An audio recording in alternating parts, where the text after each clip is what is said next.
J'avais 17 ans et j'achevais mes études de philosophie à Amiens, où mes parents, qui sont des meilleures maisons de paix, m'avaient envoyé. Je menais une vie si sage et si réglée que mes maîtres me proposaient pour l'exemple du collège. Non que je fisse des efforts extraordinaires pour mériter cet éloge, mais j'ai l'humeur naturellement douce et tranquille. Je m'appliquais à l'étude par inclination et notais pour des vertus quelques marques d'aversion naturelle pour le vice. Ma naissance, le succès de mes études et quelques agréments extérieurs m'avaient fait connaître et estimer de tous les honnêtes gens de la ville. J'achevai mes exercices publics avec une approbation si générale que monsieur l'évêque, qui y assistait, me proposa d'entrer dans l'état ecclésiastique où je ne manquerais pas, disait-il, de m'attirer plus de distinction que dans l'ordre de Malte auquel mes parents me destinaient. Il me faisait déjà porter la croix avec le nom de chevalier des Grieux. Les vacances arrivant, je me préparais à retourner chez mon père, qui m'avait promis de m'envoyer bientôt à l'académie. Mon seul regret, en quittant Amiens, était d'y laisser un ami avec lequel j'avais toujours été tendrement unie. Il était de quelques années plus âgé que moi. Nous avions été élevés ensemble, mais le bien de sa maison étant des plus médiocres, il était obligé de prendre l'état ecclésiastique et de demeurer à Amiens avec moi pour y faire les études qui conviennent à cette profession. Il avait 1000 bonnes qualités. Vous le connaîtrez par les meilleurs dans la suite de mon histoire, et surtout par un zèle et une générosité en amitié qui surpassent les plus célèbres exemples de l'Antiquité. Si j'eusse alors suivi ses conseils, j'aurais toujours été sage et heureux. Si j'avais, du moins, profité de ses reproches dans le précipice où mes passions m'entraînaient, j'aurais sauvé quelque chose du naufrage de ma fortune et de ma réputation. Mais il n'a point recueilli d'autres fruits de ses soins que le chagrin de les voir inutiles et, quelquefois, durement récompensés par un ingrat qui s'en offensait et qui les traitait d'importunité. J'avais marqué le temps de mon départ d'Amiens. Hélas, que ne le marquai-je un jour plus tôt? J'aurais porté chez mon père toute mon innocence. La veille même de celui que je devais quitter cette ville, étant à me promener avec mon ami, qui s'appelait Tiberge, nous vîmes arriver le coche d'Arras, et nous le suivîmes jusqu'à l'hôtellerie où ses voitures descendent. Nous n'avions pas d'autre motif que la curiosité. Il en sortit quelques femmes, qui se retirèrent aussitôt. Mais il en resta une, fort jeune, qui s'arrêta seule dans la cour, pendant qu'un homme d'un âge avancé, qui paraissait lui servir de conducteur, s'empressait pour faire tirer son équipage des paniers. Elle me parut si charmante que moi, qui n'avais jamais pensé à la différence des sexes, ni regardé une fille avec un peu d'attention, moi, dis-je, dont tout le monde admirait la sagesse et la retenue, je me trouvai enflammée tout d'un coup jusqu'au transport. J'avais le défaut d'être excessivement timide et facile à déconcerter, mais loin d'être arrêtée alors par cette faiblesse, je m'avançai vers la maîtresse de mon cœur. Quoiqu'elle fût encore moins âgée que moi, elle reçut mes politesses sans paraître embarrassée. Je lui demandai ce qui la menait à Amiens et si elle y avait quelques personnes de connaissance. Elle me répondit ingénument qu'elle y était envoyée par ses parents pour être religieuse. L'amour me rendait déjà si éclairé depuis un moment qu'il était dans mon cœur que je regardais ce dessein comme un coup mortel pour mes désirs. Je lui parlai d'une manière qui lui fit comprendre mes sentiments, car elle était bien plus expérimentée que moi. C'était malgré elle qu'on l'envoyait au couvent, pour arrêter sans doute son penchant au plaisir, qui s'était déjà déclaré et qui a causé, dans la suite, tous ses malheurs et les miens. Je combattis la cruelle intention de ses parents par toutes les raisons que mon amour naissant et mon éloquence scolastique purent me suggérer. Elle n'affecta ni rigueur ni dédain. Elle me dit, après un moment de silence, qu'elle ne prévoyait que trop qu'elle allait être malheureuse, mais que c'était apparemment la volonté du ciel, puisqu'il ne lui laissait nul moyen de l'éviter. La douceur de ses regards, un air charmant de tristesse en prononçant ces paroles, ou plutôt l'ascendant de ma destinée qui m'entraînait à ma perte, ne me permirent pas de balancer un moment sur ma réponse. Je l'assurai que si elle voulait faire quelque fond sur mon honneur et sur la tendresse infinie qu'elle m'inspirait déjà, j'emploierais ma vie pour la délivrer de la tyrannie de ses parents et pour la rendre heureuse. Je me suis étonnée 1000 fois en y réfléchissant d'où me venait alors tant de hardiesse et de facilité à m'exprimer, mais on ne ferait pas une divinité de l'amour s'il n'opérait souvent des prodiges. J'ajoutai 1000 choses pressantes. Ma belle inconnue savait bien qu'on n'est point trompeur à mon âge. Elle me confessa que, si je voyais quelque jour à la pouvoir mettre en liberté, elle croirait m'être redevable de quelque chose de plus cher que la vie. Je lui répétai que j'étais prêt à tout entreprendre, mais, n'ayant point assez d'expérience pour imaginer tout d'un coup les moyens de la servir, je m'en tenais à cette assurance générale qui ne pouvait être d'un grand secours pour elle et pour moi. Son vieil Argus étant venu nous rejoindre, mes espérances allaient échouer si elle n'eût eu assez d'esprit pour suppléer à la stérilité du mien. Je fus surpris, à l'arrivée de mon conducteur, qu'elle m'appela son cousin et que, sans paraître déconcertée le moins du monde, elle me dit que, puisqu'elle était assez heureuse pour me rencontrer à Amiens, elle remettait au lendemain son entrée dans le couvent, afin de se procurer le plaisir de souper avec moi. J'entrai fort bien dans le sens de cette ruse. Je lui proposai de se loger dans une hôtellerie dont le maître, qui s'était établi à Amiens après avoir été longtemps cocher de mon père, était dévoué entièrement à mes ordres. Je l'y conduisis moi-même, tandis que le vieux conducteur paraissait un peu murmuré, et que mon ami Tiberge, qui ne comprenait rien à cette scène, me suivait sans prononcer une parole. Il n'avait point entendu notre entretien. Était demeuré à se promener dans la cour pendant que je parlais d'amour à ma belle maîtresse. Comme je redoutais sa sagesse, je me défis de lui par une commission dont je le priai de se charger. Ainsi, j'eus le plaisir, en arrivant à l'auberge, d'entretenir seule la souveraine de mon cœur. Je reconnus bientôt que j'étais moins enfant que je ne le croyais. Mon cœur s'ouvrit à 1000 sentiments de plaisir dont je n'avais jamais eu l'idée. Une douce chaleur se répandit dans toutes mes veines. J'étais dans une espèce de transport qui m'ôta pour quelque temps la liberté de la voix et qui ne s'exprimait que par mes yeux. Mademoiselle Manon Lescaut, c'est ainsi qu'elle me dit qu'on la nommait, parut fort satisfaite de cet effet et de ses charmes. Je crus apercevoir qu'elle n'était pas moins émue que moi. Elle me confessa qu'elle me trouvait aimable et qu'elle serait ravie de m'avoir obligation de sa liberté. Elle voulut savoir qui j'étais, et cette connaissance augmenta son affection, parce qu'étant d'une naissance commune, elle se trouva flattée d'avoir fait la conquête d'un amant tel que moi. Nous nous entretînmes des moyens d'être l'un à l'autre. Après quantité de réflexions, nous ne trouvâmes point d'autre voie que celle de la fuite. Il fallait tromper la vigilance du conducteur, qui était un homme aménagé, quoiqu'il ne fût qu'un domestique. Nous réglâmes que je ferais préparer pendant la nuit une chaise de poste, et que je reviendrais de grand matin à l'auberge, avant qu'il fût éveillé, que nous nous déroberions secrètement, et que nous irions droit à Paris, où nous nous ferions marier en arrivant. J'avais environ 50 écus, qui étaient le fruit de mes petites épargnes. Elle en avait à peu près le double. Nous nous imaginâmes, comme des enfants sans expérience, que cette somme ne finirait jamais, et nous ne comptâmes pas moins sur le succès de nos autres mesures.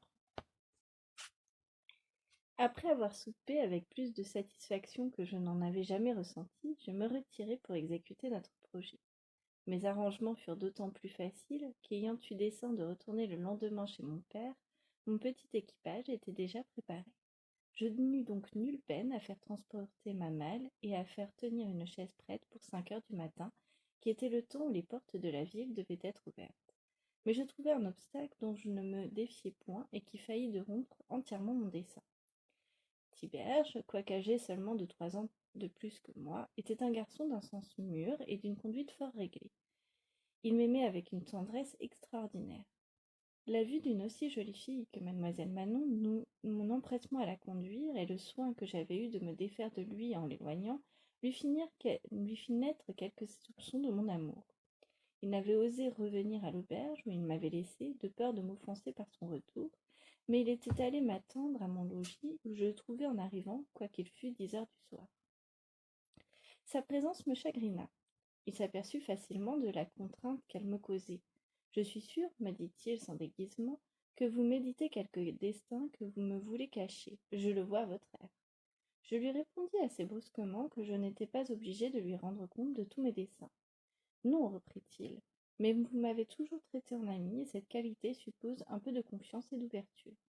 Il me pressa si fort et si longtemps de lui découvrir mon secret que, n'ayant jamais eu de réserve avec lui, je lui fis l'entière confidence de ma passion. Il la reçut avec une apparence de mécontentement qui me fit frémir. Je me repentis surtout de l'indiscrétion avec laquelle je lui avais découvert le dessein de ma fuite. Il me dit qu'il était trop parfaitement mon ami pour ne pas s'y opposer de tout son pouvoir, qu'il voulait me représenter d'abord tout ce qu'il croyait capable de m'en détourner, mais que, si je ne renonçais pas ensuite à cette misérable résolution, il avertirait les personnes qui pourraient l'arrêter à coup sûr. Il me tint là-dessus un discours sérieux qui dura plus d'un quart d'heure et qui finit encore par la menace de me dénoncer si je ne lui donnais pas ma parole de me conduire avec plus de sagesse et de raison. J'étais au désespoir de m'être trahi si mal à propos. Cependant, l'amour m'ayant ouvert extrêmement l'esprit depuis 2 ou 3 heures, je fis attention que je ne lui avais pas découvert que mon dessein devait s'exécuter le lendemain, et je résolus de le tromper en faveur d'une équivoque. Tibère, lui dis-je, j'ai cru jusqu'à présent que vous étiez mon ami, et j'ai voulu vous éprouver par cette confidence. Il est vrai que j'aime, je ne vous ai pas trompé, mais pour ce qui regarde ma fuite, ce n'est point une entreprise à former au hasard. Venez me prendre demain à 9 heures, je vous ferai voir, s'il se peut, ma maîtresse, et vous jugerez si elle mérite que je fasse cette démarche pour elle. Il me laissa seul, après 1000 protestations d'amitié. J'employai la nuit à mettre ordre à mes affaires, et m'étant rendu à l'hôtellerie de mademoiselle Manon vers la pointe du jour, je la trouvai qui m'attendait. Elle était à sa fenêtre qui donnait sur la rue, de sorte que, m'ayant aperçue, elle vint m'ouvrir elle-même. Nous sortîmes sans bruit. Elle n'avait point d'autre équipage que son linge, dont je me chargeai moi-même. La chaise était en état de partir. Nous nous éloignâmes aussitôt de la ville. Je rapporterai dans la suite quelle fut la conduite de Tiberge lorsqu'il s'aperçut que je l'avais trompé. Son zèle n'en devint pas moins ardent. Vous verrez à quel excès il le porta, et combien je devrais verser de larmes en songeant qu'elle en a toujours été la récompense. Nous nous hâtâmes tellement d'avancer que nous arrivâmes à Saint-Denis avant la nuit. J'avais couru à cheval à côté de la chaise, ce qui ne nous avait guère permis de nous entretenir qu'en changeant de chevaux, mais lorsque nous nous vîmes si proches de Paris, c'est-à-dire presque en sûreté, nous prîmes le temps de nous rafraîchir, n'ayant rien mangé depuis notre départ d'Amiens. Quelque passionnée que je fusse pour Manon, elle sut me persuader qu'elle ne l'était pas moins pour moi. Nous étions si peu réservés dans nos caresses que nous n'avions pas la patience d'attendre que nous fussions seuls. Nos postillons et nos hôtes nous regardaient avec admiration, et je remarquai qu'ils étaient surpris de voir 2 enfants de notre âge qui paraissaient s'aimer jusqu'à la fureur. Nos projets de mariage furent oubliés à Saint-Denis, nous fraudâmes les droits de l'Église, et nous nous trouvâmes époux sans y avoir fait réflexion. Il est sûr que du naturel tendre et constant dont je suis, j'étais heureux pour toute ma vie si Manon m'eût été fidèle. Plus je la connaissais, plus je découvrais en elle de nouvelles qualités aimables. Son esprit, son cœur, sa douceur et sa beauté formaient une chaîne si forte et si charmante que j'aurais mis tout mon bonheur à n'en sortir jamais. Terrible changement. Ce qui fait mon désespoir a pu faire ma félicité.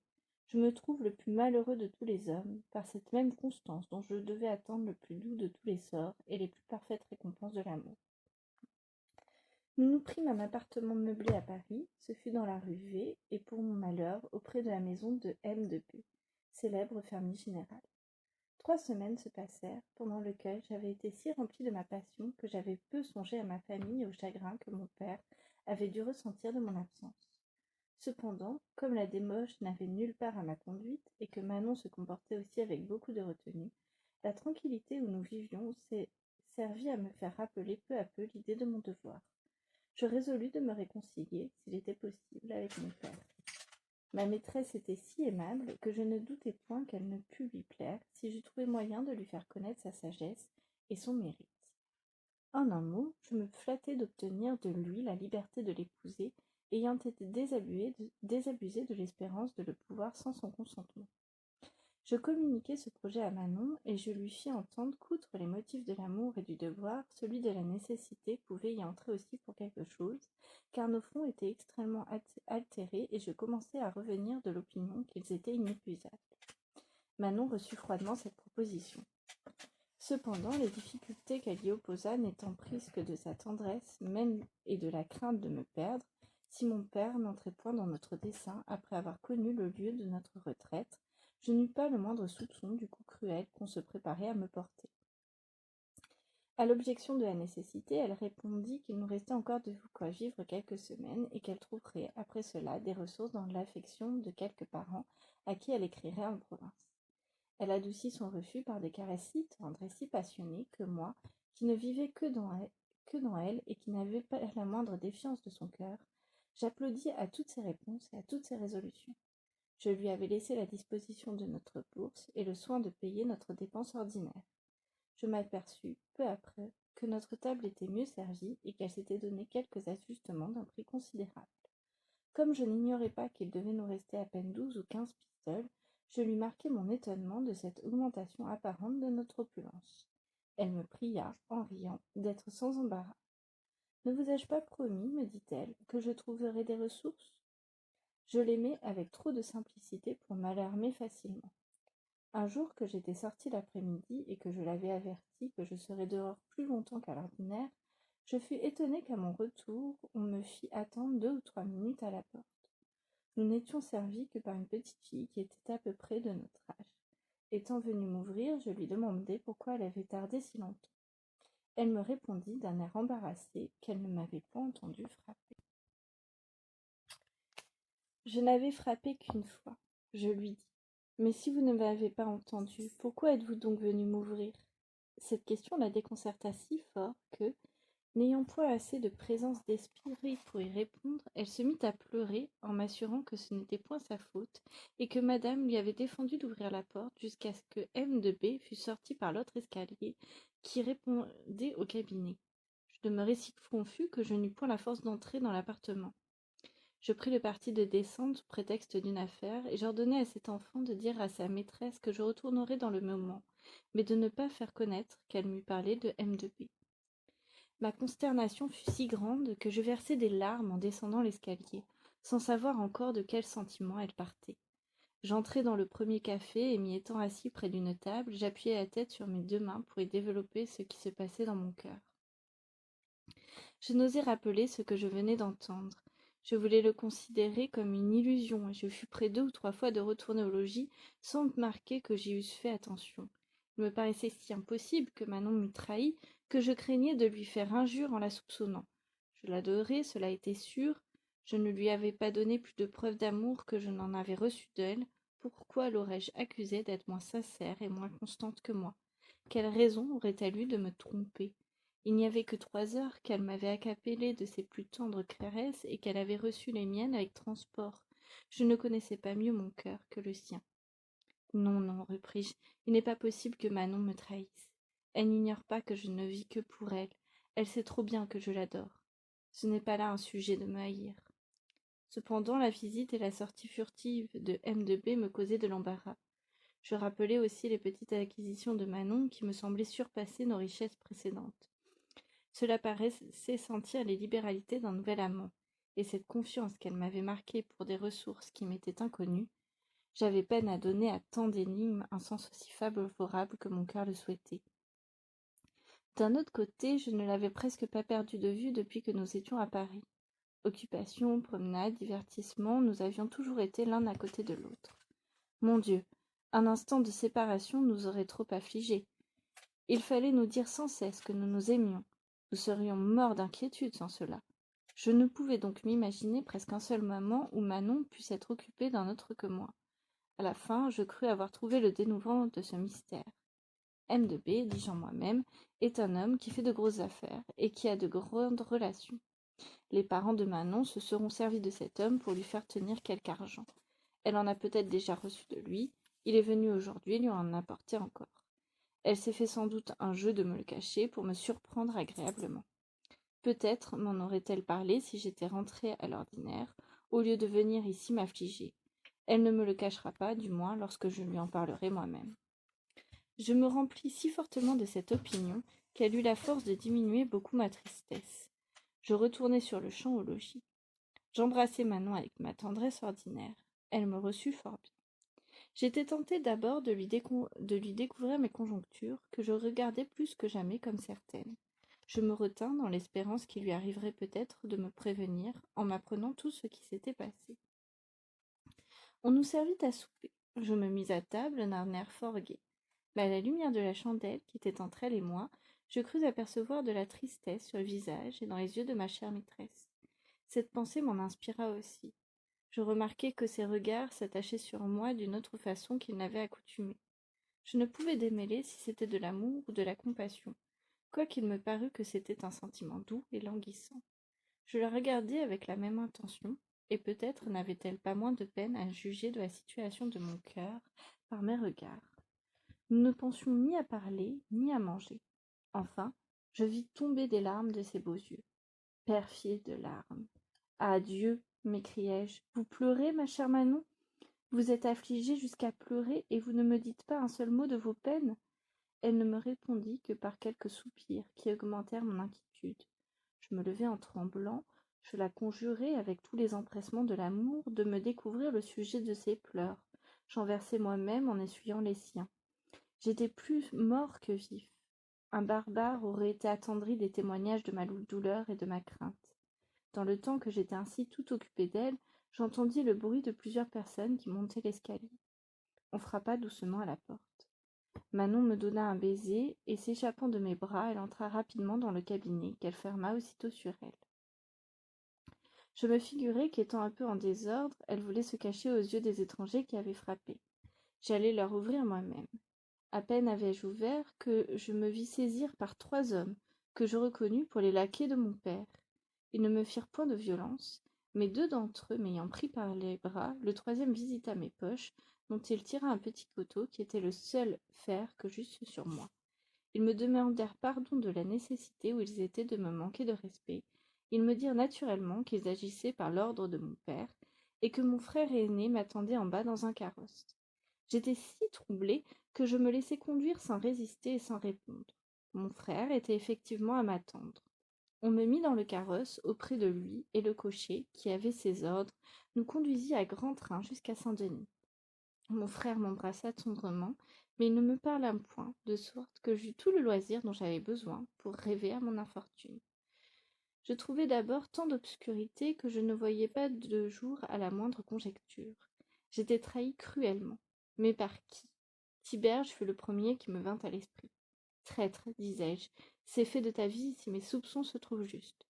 Cependant, je fis réflexion qu'il ignorait le lieu de ma demeure, et qu'on ne pouvait, par conséquent, l'avoir appris de lui. Accuser Manon, c'est de quoi mon cœur n'osait se rendre coupable. Cette tristesse extraordinaire dont je l'avais vue comme accablée, ses larmes, le tendre baiser qu'elle m'avait donné en se retirant, me paraissaient bien une énigme. Mais je me sentais portée à l'expliquer comme un pressentiment de notre malheur commun, et dans le temps que je me désespérais de l'accident qui m'arrachait à elle, j'avais la crédulité de m'imaginer qu'elle était encore plus à plaindre que moi. Le résultat de ma méditation fut de me persuader que j'avais été aperçue dans les rues de Paris par quelques personnes de connaissance qui en avaient donné avis à mon père. Cette pensée me consola. Je comptais d'en être quitte pour des reproches ou pour quelque mauvais traitement qu'il me faudrait essuyer de l'autorité paternelle. Je résolus de les souffrir avec patience et de promettre tout ce qu'on exigerait de moi pour me faciliter l'occasion de retourner plus promptement à Paris et d'aller rendre la vie et la joie à ma chère Manon. Nous arrivâmes en peu de temps à Saint-Denis. Mon frère, surpris de mon silence, s'imagina que c'était un effet de ma crainte. Il entreprit de me consoler en m'assurant que je n'avais rien à redouter de la sévérité de mon père, pourvu que je fusse disposée à rendre très doucement dans le devoir et à mériter l'affection qu'il avait pour moi. Il me fit passer la nuit à Saint-Denis, avec la précaution de faire coucher les 3 laquais dans ma chambre. Ce qui me causa une peine sensible fut de me voir dans la même hôtellerie où je m'étais arrêtée avec Manon en venant d'Amiens à Paris. L'hôte et les domestiques me reconnurent et devinèrent en même temps la vérité de mon histoire. J'entendis dire à l'hôte: « Ah, c'est ce joli monsieur qui passait il y a 6 semaines avec une petite demoiselle qu'il aimait si fort. Qu'elle était charmante! Les pauvres enfants, comme ils se caressaient! Pardi, c'est dommage qu'on les ait séparés. » Je feignais de ne rien entendre, et je me laissai voir le moins qu'il m'était possible. Mon frère, à Saint-Denis, une chaise à 2, dans laquelle nous partîmes de grand matin, et nous arrivâmes chez nous le lendemain au soir. Il vit mon père avant moi pour le prévenir en ma faveur, en lui apprenant avec quelle douceur je m'étais laissé conduire, de sorte que j'en fus reçu moins durement que je ne m'y étais attendu. Il se contenta de me faire quelques reproches généraux sur la faute que j'avais commise en m'absentant sans sa permission. Pour ce qui regardait ma maîtresse, il me dit que j'avais bien mérité ce qui venait de m'arriver en me livrant à une inconnue, qu'il avait eu meilleure opinion de ma prudence, mais qu'il espérait que cette petite aventure me rendrait plus sage. Je ne pris ce discours que dans le sens qui s'accordait avec mes idées. Je remerciai mon père de la bonté qu'il avait de me pardonner, et je lui promis de prendre une conduite plus soumise et plus réglée. Je triomphai au fond du cœur, car de la manière dont les choses s'arrangeaient, je ne doutais point que je n'eusse la liberté de me dérober de la maison, même avant la fin de nuit. On se mit à table pour souper, on me railla sur ma conquête d'Amiens et sur ma fuite avec cette fidèle maîtresse. Je reçus les coups de bonne grâce. J'étais même charmée qu'il me fût permis de m'entretenir de ce qui m'occupait continuellement l'esprit. Mais quelques mots lâchés par mon père me firent prêter l'oreille avec la dernière attention. Il parla de perfidie et de services intéressés rendus par M. B. Je demeurai interdit en lui entendant prononcer ce nom, et je le priai humblement de m'expliquer davantage. Il se tourna vers mon frère pour lui demander s'il ne m'avait pas raconté toute l'histoire. Mon frère lui répondit que je lui avais paru si tranquille sur la route qu'il n'avait pas cru que j'eusse besoin de ce remède pour me guérir de ma folie. Je remarquai que mon père balançait s'il achevait de s'expliquer. Je l'en suppliai si instamment qu'il me satisfît, ou plutôt qu'il m'assassinât cruellement par le plus horrible de tous les récits. Il me demanda d'abord si j'avais toujours eu la simplicité de croire que je fusse aimé de ma maîtresse. Je lui dis hardiment que j'en étais si sûre que rien ne pouvait m'en donner la moindre défiance. « Ah ah ah !» s'écria-t-il en riant de toute sa force. « Cela était excellent. Tu es une jolie dupe, et j'aime à te voir dans ces sentiments-là.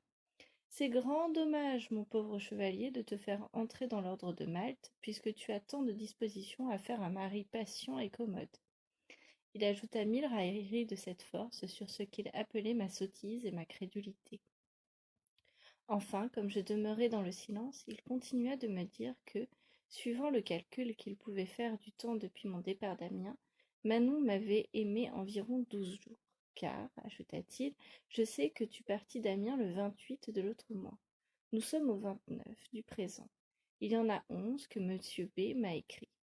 Je suppose qu'il lui en ait fallu 8 pour lier une parfaite connaissance avec ta maîtresse. Ainsi, qui ôte 11 et 8 de 31 jours qu'il y a depuis le 28 d'un mois jusqu'au 29 de l'autre, reste 12, un peu plus ou moins. Là-dessus, les éclats de rire recommencèrent. J'écoutais tout avec un saisissement de cœur auquel j'appréhendais de ne pouvoir résister jusqu'à la fin de cette triste comédie. Tu sauras donc, reprit mon père, puisque tu l'ignores, que M. B. a gagné le cœur de ta princesse, car il se moque de moi de prétendre me persuader que c'est par un zèle désintéressé pour mon service qu'il a voulu te l'enlever. C'est bien d'un homme tel que lui, de qui d'ailleurs je ne suis pas connue, qu'il faut attendre des sentiments si nobles. Il a su d'elle que tu es mon fils, et pour se délivrer de tes importunités, il m'a écrit le lieu de ta demeure et le désordre où tu vivais, en me faisant entendre qu'il fallait main forte pour s'assurer de toi. Il s'est offert de me faciliter les moyens de te saisir au collet, et c'est par sa direction et celle de ta maîtresse même que ton frère a trouvé le moment de te prendre son verre.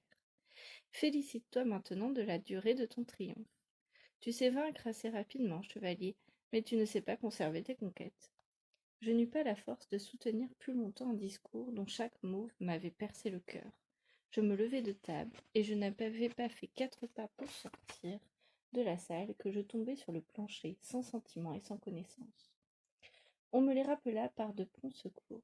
J'ouvris les yeux pour verser un torrent de pleurs et la bouche pour proférer les plaintes les plus tristes et les plus touchantes.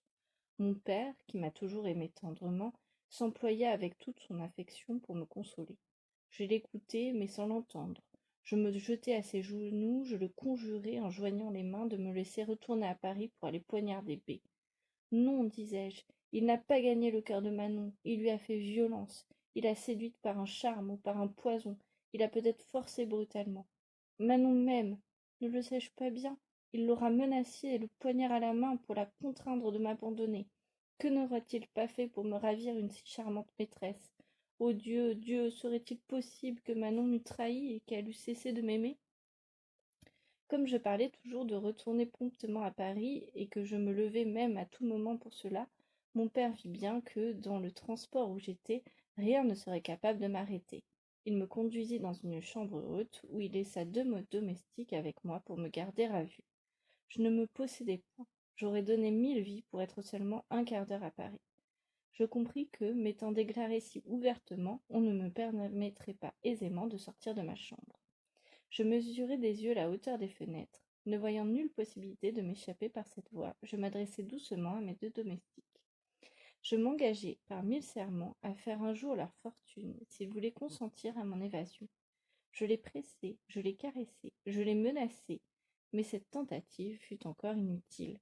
Je perdis alors toute espérance. Je résolus de mourir et je me jetai sur un lit avec le dessein de ne le quitter qu'avec la vie. Je passai la nuit et le jour suivant dans cette situation. Je refusai la nourriture qu'on m'apporta le lendemain. Mon père vint me voir l'après-midi. Il eut la bonté de flatter mes peines par les plus douces consolations. Il m'ordonna si absolument de manger quelque chose que je le fis par respect pour ses ordres.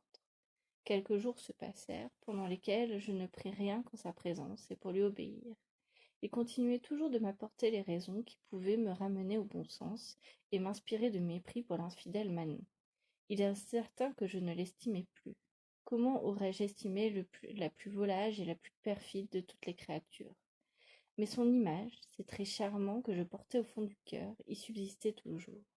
Je le sentais bien. Je puis mourir, disais-je, si je le devrais même, après tant de honte et de douleur, mais je souffrirais 1000 morts sans pouvoir oublier l'ingrate Manon. Mon père était surpris de me voir toujours si fortement touchée. Il me connaissait des principes d'honneur, et ne pouvant douter que sa trahison ne me la fît mépriser, il s'imagina que ma constance venait moins de cette passion en particulier que d'un penchant général pour les femmes. Il s'attacha tellement à cette pensée que, ne consultant que sa tendre affection, il vint un jour m'en faire l'ouverture. Chevalier, me dit-il, j'ai eu dessein jusqu'à présent de te faire porter la croix de Malte, mais je crois que tes inclinations ne sont point tournées de ce côté-là. Tu aimes les jolies femmes. Je suis d'avis de t'en chercher une qui te plaise. Explique-moi naturellement ce que tu penses là-dessus.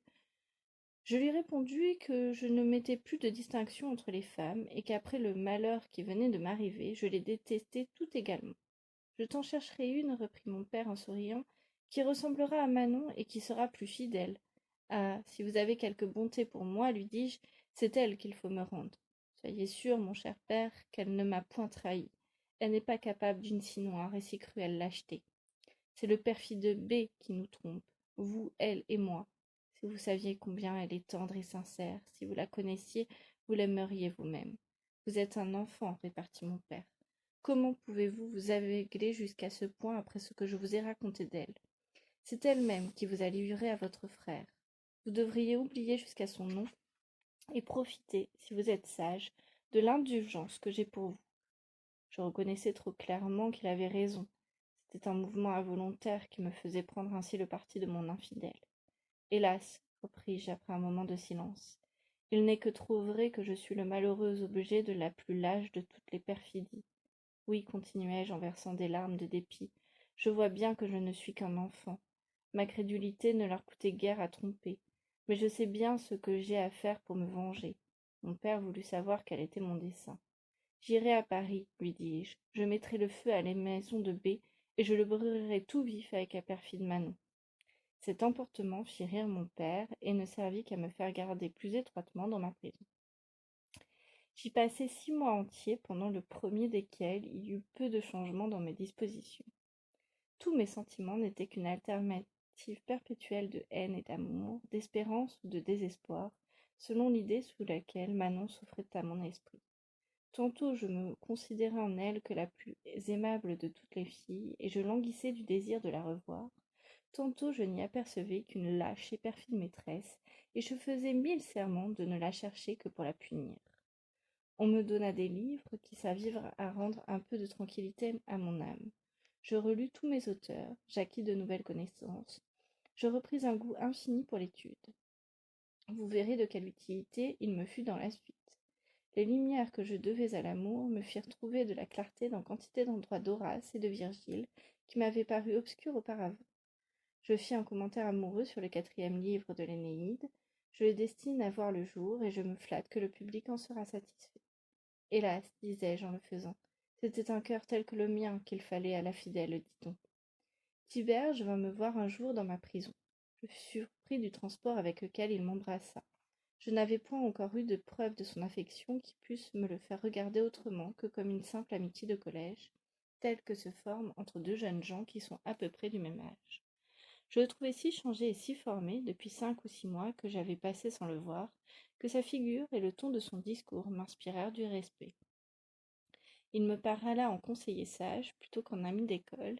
Il plaignit l'égarement où j'étais tombée. Il me félicita de ma guérison qu'il croyait avancée. Enfin, il m'exhorça à profiter de cette erreur de jeunesse pour ouvrir les yeux sur la vanité des plaisirs. Je regardai avec étonnement. Il s'en aperçut. Mon cher chevalier, me dit-il, je ne vous dis rien qui ne soit solidement vrai et dont je ne me sois convaincu par un sérieux examen. J'avais autant de penchant que vous vers la volupté, mais le ciel m'avait donné en même temps du goût pour la vertu. Je me suis servi de ma raison pour comparer les fruits de l'une et de l'autre, et je n'ai pas tardé longtemps à découvrir leur différence. Le secours du ciel s'est joint à mes réflexions. J'ai conçu pour le monde un mépris auquel il n'y a rien d'égal. Devineriez-vous ce qui m'y retint, ajouta-t-il en ce qui m'empêche de courir à la solitude? C'est uniquement la tendre amitié que j'ai pour vous. Je connais l'excellence de votre cœur et de votre esprit.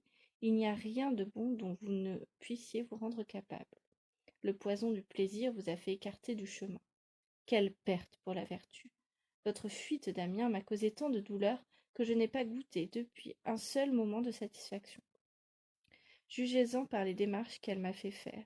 Il me raconta qu'après s'être aperçu que je l'avais trompé et que j'étais partie avec ma maîtresse, il était monté à cheval pour me suivre, mais qu'ayant sur lui 4 ou 5 heures d'avance, il lui avait été impossible de me joindre, qu'il était arrivé néanmoins à Saint-Denis une demi-heure après mon départ, qu'étant bien certain que je me serais arrêtée à Paris, il y avait passé 6 semaines à me chercher inutilement, qu'il allait dans tous les lieux où il se flattait de pouvoir me trouver, et qu'un jour, enfin, il avait reconnu ma maîtresse à la Comédie, qui y était dans une parure si éclatante qu'il s'était imaginé qu'elle devait cette fortune à un nouvel amant, qu'il avait suivi son carrosse jusqu'à sa maison, et qu'il avait appris qu'un domestique, qu'elle était entretenue par les libéralités de monsieur P. Je ne m'arrêtai point là, continua-t-il, et j'y retournai le lendemain pour apprendre d'elle-même ce que vous étiez devenu. Elle me quitta brusquement lorsqu'elle m'entendit parler de vous, et je fus obligé de revenir en province sans aucun autre éclaircissement. J'ai appris votre aventure et la consternation extrême qu'elle vous a causée, mais je n'ai pas voulu vous voir sans être assuré de vous trouver plus tranquille.